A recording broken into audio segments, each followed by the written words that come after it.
Electronic Arts is nearly as synonymous with video games as Atari, Activision, Nintendo, or just about any other gaming buzzword you can come up with. Unfortunately, even though EA has decades of excellent games in its history, many of their decisions in recent years have changed most gamers' opinions of them, and not for the better. Even worse, some of their more recent and more expensive endeavors like Star Wars Battlefront 2 have attracted unprecedented levels of disdain from the same audiences that used to look forward to many of their games in the 1990s and early 2000s, and the sheer amount of fail that has come from these recent debacles have made headlines in major publications that normally couldn't care less about what's happening in the video game world. Their reputation is so bad at this point that they have actually been selected as the worst company in America by major consumer affairs polls multiple times, despite there obviously being demonstrably worse companies out there in terms of their functionality and impact on the world. Despite some of their major efforts trying to change their standing in the court of public opinion by becoming a players first company, many major releases from their studios still often feel rushed and incomplete at launch, despite many great games coming from EA in recent years like Battlefield 1 and Titanfall 2. Those are generally not the ones that are remembered when conversations about EA come up,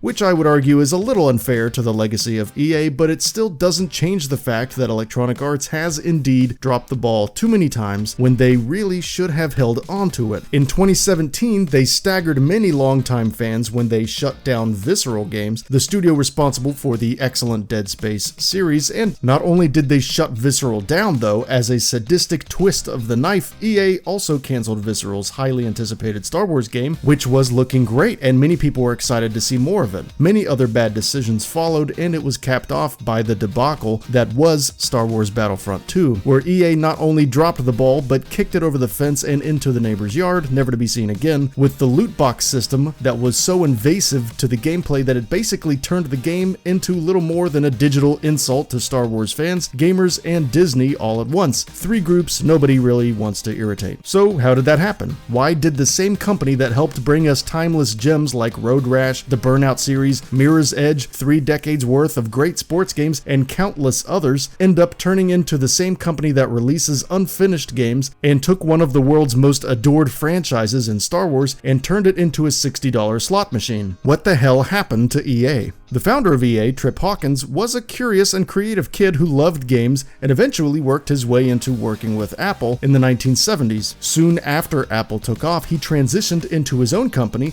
Electronic Arts, which embodied his philosophy about games and how developers weren't just nerds who knew how to program, but were also skilled, passionate artists. So the name for the company made plenty of sense, and EA carried that attitude into their projects well into the 90s. Despite all of this goodwill, EA wasn't without their claws though, as they cornered Sega by exploiting a lack of rules around backwards engineering of video game hardware, and started making their own games for Sega's 16-bit systems with or without their approval, and publishing directly to retailers' shelves, keeping a massive chunk of the profit margin. This is why those EA cartridges look a little different from other Genesis games, fun fact. The business cunning mixed with their pure ingenuity got them to the top of the gaming heap very quickly in the 90s, where they largely stayed for a long time due to their wildly successful sports games featuring real players, teams, and celebrity endorsements. Hawkins left EA in 1994, but EA carried on, releasing excellent titles well into the 32, 64-bit eras and beyond. Acquiring studios became a big part of their strategy to get a larger and larger slice of the market, but unfortunately this is where things started to take a concerning turn. Many studios that EA brought on were being closed and developers fired, while EA kept the intellectual properties and any lingering profits for themselves. This practice slowly but surely created lots of negative feelings toward EA from industry insiders, which eventually spilled out into the gamers themselves, as exposés and interviews eventually added up to create an image for EA that was less than flattering. On top of that, EA became one of the biggest exploiters of DLC and season passes from the PS3 and 360 era that seemed to make sense at first, but as DLC content got leaner and season passes got more expensive, these practices revealed themselves as the cash grabs that they largely were, and more ill will was added to the pile. By 2012, a new generation was on the horizon, and despite EA's reputation being the worst it has ever been, they changed very little with their tactics and simply doing away with the season passes while continuing to release games that sometimes felt rushed and unfinished, while closing down beloved studios and hoarding their IPs just wasn't going to turn things around. The money kept coming in for them though, and as we so often learn in this industry, as long as the money keeps coming in,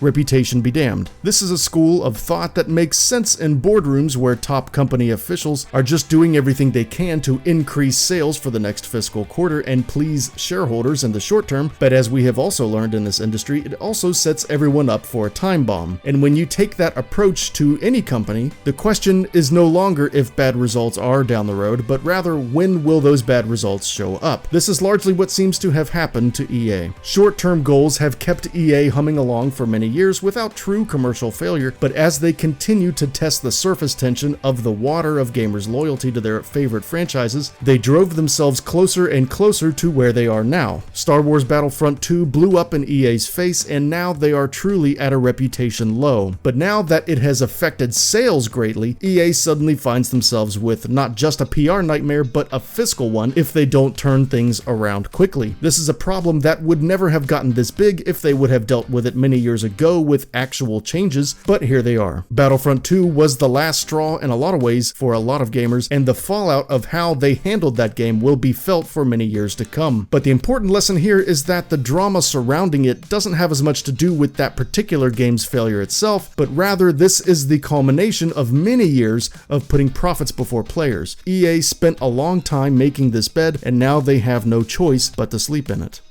And that about does it for this video. If you enjoyed what you watched and want to see more from GamingBolt, you can always hit that subscribe button and turn on the bell icon next to it. That way you will never miss any of our videos.